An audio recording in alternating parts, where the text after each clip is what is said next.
In this video, we're going to discuss the traditional and Roth IRA accounts.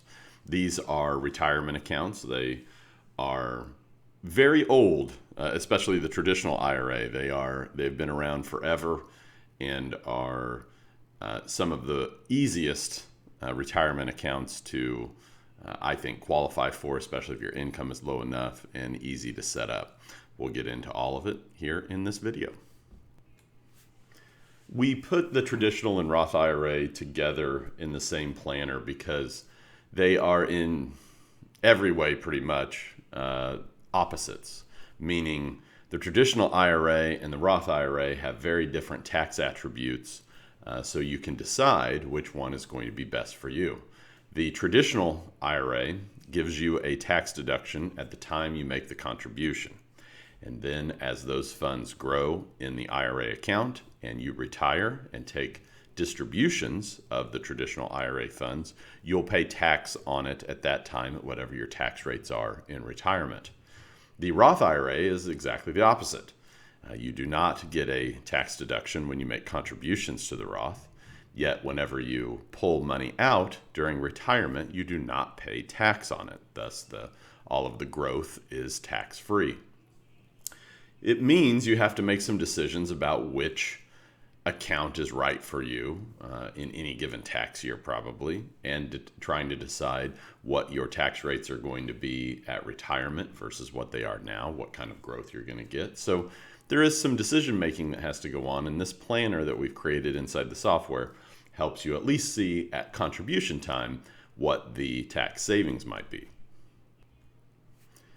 There are some differences in the eligibility and the amounts that you can contribute. I won't go through every bullet point here, but on the traditional IRA, if you have earned income, you can put money into a traditional IRA, but there are several different phase outs. If you're single, the amount of income you have to make or less is different than if you're married. If you're single, it's between $66,000 and $76,000. If you're married and you have a retirement plan at work, it's like 105 to 125. If you're married but you don't have a plan at work but your spouse does, it's 198 to 208 K you have to make under. That's just for 2021. That's always going to be a moving target. Those amounts are always going to be changing. Just make sure that you're checking on that before you make contributions. And then the amount of money you can put into these is 6K, 7 if you're over the age of 50 and making what the IRS considers catch-up contributions. Again, these are good for folks and taxpayers who are going to put maybe $3,000, $4,000, $5,000 into a retirement account. If you're going to put more than that in, I tend to gravitate towards the SEP IRA rather than these, because the SEP IRA is a bit easier to get money into and you don't have to worry about some of these income requirements. And then if you're going to do more than $10,000, if you haven't watched my 401k planner, I would, because once you get to contributing over $10,000 a year, I tend to recommend the 401k because it tends to be easier. So the traditional and Roth IRAs are good for smaller amounts of saving. This is a look at what the planner looks like. You can see that we show your adjusted gross income, where your marginal tax rate is. The traditional IRA, you see a savings, because remember, the traditional IRA gets a tax deduction whenever you put money into it. And then the Roth is always going to be zero. That part is just kind of a reminder of you're not getting a deduction. What our planner does not do yet, and may in the future, but not yet, is factor some kind of growth rate where you can see what your Roth IRA savings are versus what your traditional IRA savings are. The Roth would have to assume some kind of growth rate and then also assume some kind of tax rate at retirement. That's complicated. So we did this one first, and if several folks are asking for that heightened calculation, we may build that. But right now, this is the way that the planner looks and kind of what the data is that it's trying to give you. If you're ready to start an IRA, whether it be traditional or Roth, make sure you're eligible, make sure you meet the income requirements. Then they are fairly easy to set up at banks or investment brokerage houses. You fill in the necessary forms.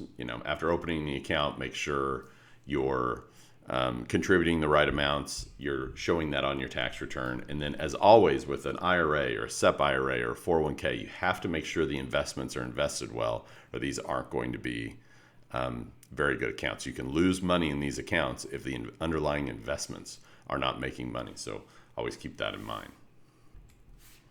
As far as risks and benefits in our Tax Planner Pro rankings, huge overall benefit. These are great vehicles. They save a lot of money, and I always love accounts or strategies that allow you to take a tax deduction but not lose the money.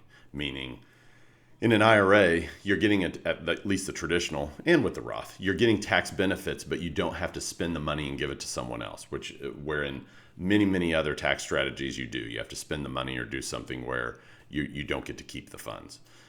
Difficulties, these aren't hard to set up. They do need to be set up by April 15th, following the end of the calendar year. So basically, by the time you file your tax return, you have to have these set up, because if you want to make contributions to it, it needs to be done before you file the tax return so you can get the tax deduction on it. And then here's where you can find more information. Always remember, you can use the chat button if you've got a question about how the planner works or anything that I've talked about here. We've got the support forum and the contact email too. I've got some links for more information about IRAs or their deduction limits. Thanks for using our software. Thanks for taking a look at these IRAs, and we'll be here if you need anything. Thanks so much.